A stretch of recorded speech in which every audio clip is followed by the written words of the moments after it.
Ça, c'est le grillage. Les gens que vous voyez là, ce sont les camarades qui veulent aller en Espagne, ceux qui sont tombés. Ce sont des camarades qui ont eu des accidents. Ceux qui sont tombés là, ce sont les morts. Et puis ceux qui sont à l'intérieur, ce sont des Espagnols, les gardes espagnols qui ont tiré sur nos frères qui étaient à l'intérieur et puis qui ont perdu leur vie. Ce que vous voyez, ça c'est un exemple pour vous, sinon ce n'est pas le vrai grillage. Vous-même vous le savez, le vrai grillage est jusqu'à 6 mètres, à 5 mètres 50. Ça c'est un exemple comme ça. Ce que vous voyez là, ce sont les camarades qui sont en train de monter.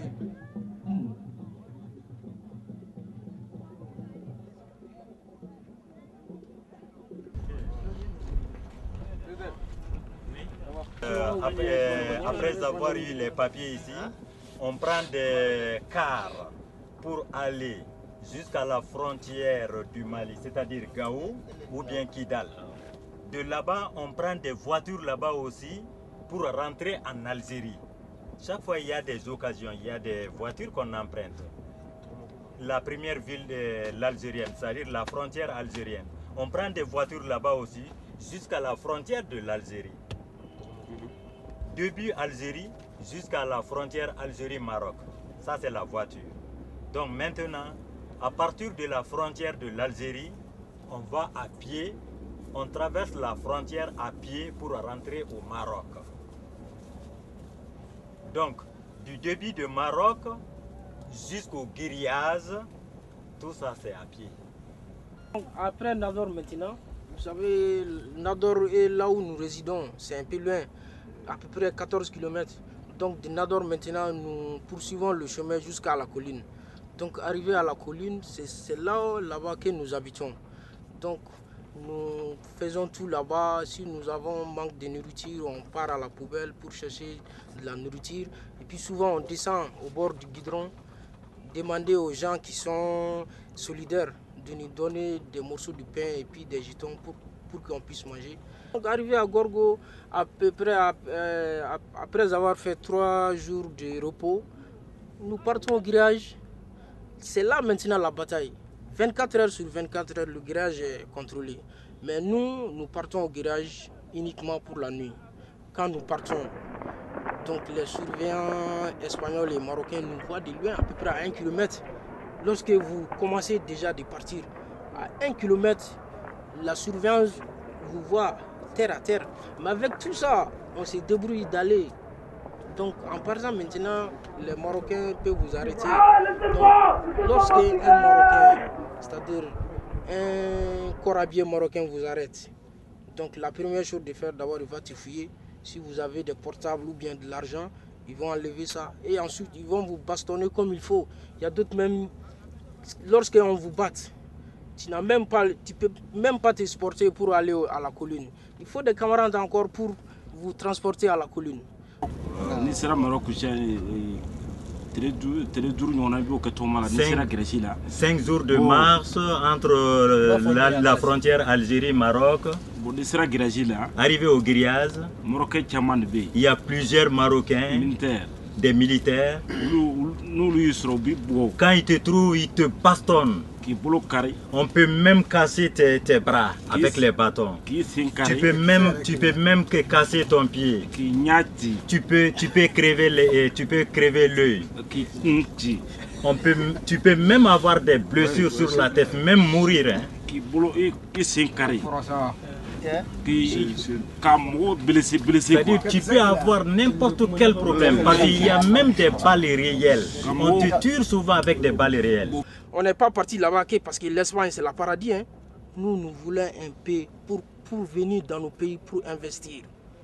Mais il y a plein des Africains qui sont là-bas. Ils ne sont pas partis parce que l'Espagne est mieux que l'Afrique. Parce que l'Espagne, nous pouvons avoir des boulots là-bas qui nous permettent d'avancer très vite. Donc nous voulons partir en Espagne pour avoir un peu de sous, retourner au pays, investir chez nous. Mais quand on parle de la vie, moi je crois que si tu es chez toi, c'est mieux que... Même si moi j'ai 1 milliard en Espagne, les Espagnols ne vont pas me regarder que le petit là a de l'argent. Donc on a voulu créer une association dans le but de défendre nos objectifs.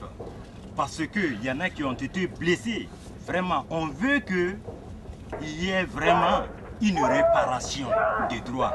Parce qu'on sait que le monde n'est pas sans droit. Le monde sans droit, c'est un monde inhumain, c'est un monde animal. Donc vraiment, on a eu des blessures, on a eu n'importe où, on a été traité n'importe comment. Donc vraiment, on a créé l'association dans le but vraiment de corriger, de corriger ces réparations et dans le but d'être aidé par nos gouvernants et même par le monde extérieur, ceux qui ont la bonne foi d'aider l'humanité, parce que nous sommes des humains comme tout le monde, tu vois. Donc, le but de l'association, c'est un peu ça. Parce que pour nous, le monde est une complémentarité. On a des idées comme ça. Si tu es chez nous ici, tout le monde qui vient chez nous ici, on te prend comme nous-mêmes, que tu sois blanc, que tu sois jaune. Si tu es chez nous ici, tu es traité de la même manière que nous. D'ailleurs, nous, on reçoit les étrangers mieux que nos frères. Chez nous ici, on reçoit les étrangers mieux que nos propres frères. Parce que nous, on sait que pour nous, le monde, c'est une complémentarité. Toi, tu connais quelque chose que moi, je ne connais pas. Moi, je connais quelque chose que toi, tu ne connais pas. Tout de suite, tu me demandes les choses que j'ai vécues. N'est-ce pas? Toi, tu ne connais pas ça. Bon, tu peux venir en Afrique. Tu peux trouver certaines choses qui n'est pas en Europe. Nous, on peut partir en Europe aussi. On peut avoir quelque chose là-bas qui ne sont pas ici. Donc, pour nous, le monde est une complémentarité. Si tu vas là-bas pour travailler seulement, gagner ton sou, tu te retournes chez toi. C'est comme si d'autres pays viennent chez nous aussi. Tu peux travailler avec nous, tu peux nous donner tes expériences. Après, tu te retournes. Pour nous, le monde, c'est comme ça. Parce que la plupart d'entre nous ne sont pas sortis du Mali. On a les bons cœurs. On pense que tout le monde est comme le Mali. Mais on a trouvé que c'est le contraire. C'est le contraire. On a trouvé que c'est le contraire.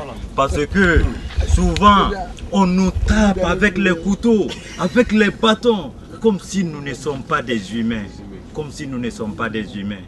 Alors que le monde, vraiment, on se complète. Le monde, on se complète. Une seule personne ne peut pas prendre un caillou. N'est-ce pas? Il faut l'union des doigts. Donc le monde, pour moi, c'est un peu comme ça. Tu vois? C'est-à-dire, moi, j'aimerais avoir une humanité complémentaire, qu'on se donne la main pour s'aider. Bon, en tout cas, c'est ça quoi, c'est ça notre but. Vraiment, mais maintenant, ce qu'on a vécu à l'extérieur, moi personnellement, je ne compte plus sortir. Parce que j'ai été déçu. Je ne veux plus sortir. Si je gagne chez moi ici, vraiment, je préfère rester ici, travailler chez moi dans la dignité. Ça, je préfère ça vraiment que de sortir. Parce que j'ai été déçu. Je pensais que tout le monde est comme chez moi ici, mais j'ai trouvé le contraire.